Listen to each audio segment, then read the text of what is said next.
Magandang adlaw mga ka-hunters, no? May kita tayo isang marker. Ito.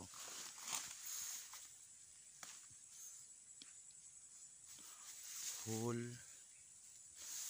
Tapos may tabas. Ito, nakatabas talaga siya.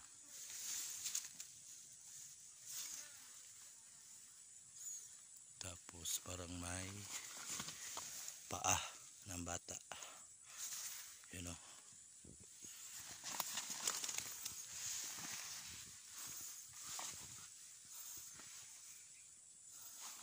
Ang sukat nito is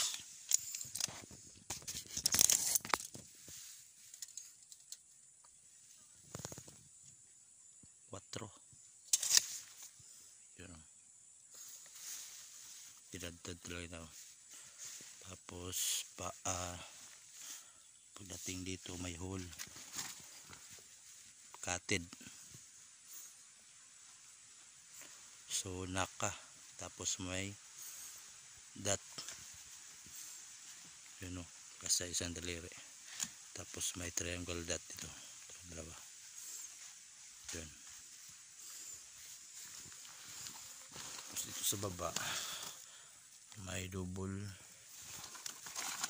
hole at saka dalawang O with double dot.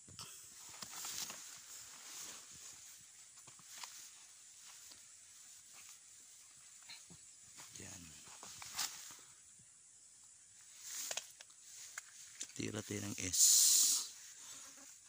S side. Yan, S.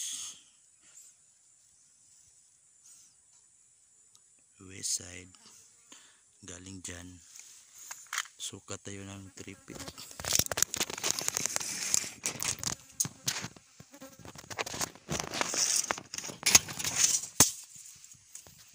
Dun. 3 feet. Dito. Dito tama. Galing dyan. Tapos diretso tayo sa paa.